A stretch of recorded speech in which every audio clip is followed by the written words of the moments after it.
Okay okay thank you Shivarudra Swami తేల్చేశారు మరోసారి అఘోరా కాదు అనేది స్పష్టం చేశారు. అయితే ఇంకొక డౌట్ ఉంది, అఘోరా కాదు అని తెలిపాను శ్రీనివాస్, మరి ట్రాన్స్జెండరా శ్రీనివాస్?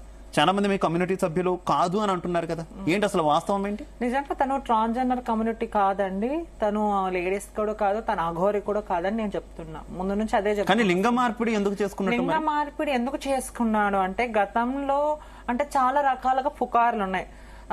అంటే ఆర్టిస్ట్ గా ఉన్నప్పుడు అలా చేశాడు ఇలా చేశాడు. నాకు వచ్చిన సమాచారం ఏంటంటే ఒక ఆడపిల్లలకి వీడు ఏదో చేస్తే ఒక గ్రామస్తులు అక్కడ వీడిని చెట్టు కట్టేసి ఒకటి ఇలాంటిది కాల్చి తన మెయిన్ ఏదైతే పార్ట్ ఉంటుందో ఆ పార్ట్ మీద కాల్చడం జరిగింది. సో అది కొంచెం కాల్పోయినప్పటికీ అది కొంచెం డ్యామేజ్ అయింది.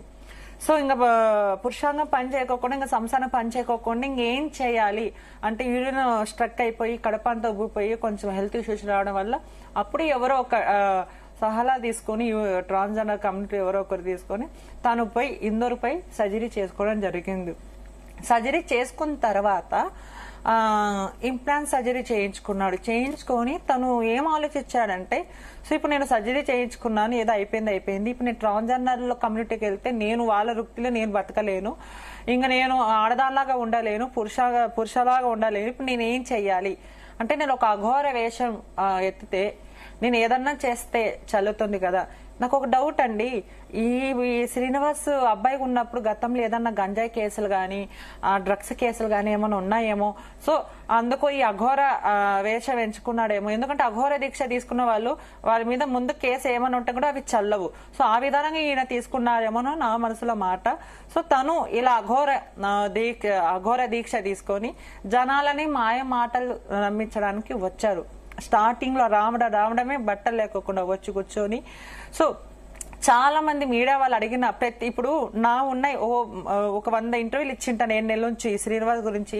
ఆ ఇంటర్వ్యూలు చూస్తే ఒకటే మాట ఉంటుంది, నాది వేరే కాన్సెప్ట్ అనేది ఉండదు, అఘోర గురించే ఉంటుంది శ్రీనివాస్ గురించి.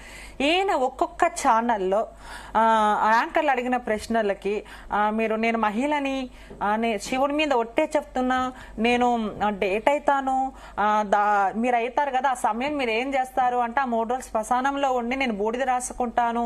సో ఒక ఇంటర్వ్యూలో ఇలా చెప్పాడు. మళ్ళీ ఇంకో ఇంటర్వ్యూలో వాడు శ్రీనివాస అబ్బాయే అని మళ్ళీ ఇంకో వీడియోలో తేల్చింది. సో మళ్ళీ అప్పుడు మళ్ళీ పోయి అడిగితే నా పర్సనల్ నేను చెప్పాను, నేను ఆడను మొగను, నేను ట్రాన్స్ మీకే వదిలేస్తున్నా, నేనైతే అఘోరా అని నేను పురుషాంగ శివునికి అర్పించాను అని మళ్ళీ చెప్పడం జరిగింది. సరేలే అనుకుంటే ఒక్కొక్క చోట పోయి రచ్చ చేయడము. మంగళగిరి శ్రీకాళహస్తి టెంపుల్ వెళ్ళేటప్పుడు మీరు కేవలం అక్కడ ఒక్క ఆలయంలో మాత్రమే అడ్డుకొని అధికారులు ఇలా అయితే ఎలా చేయమని చెప్పి అడ్డుకొని బట్టలేసి లోపల పంపించిన సిచ్యువేషన్ అది.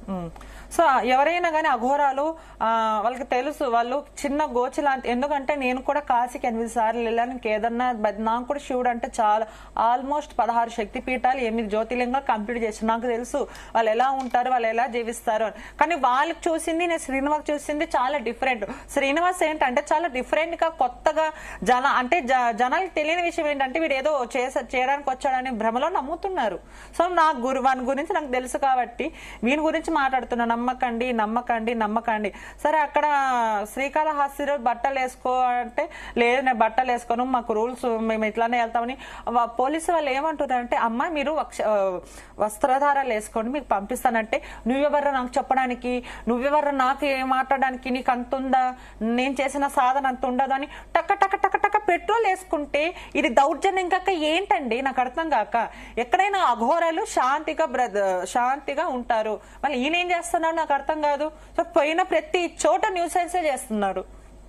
కామం క్రోధం అవునండి చోట న్యూసెన్స్ వదులుకుంటేనే కదా అయ్యేది. కానీ ఇతనికి మాత్రం అలంకారాలు కావాలి, వెళ్ళడానికి కారు కావాలి.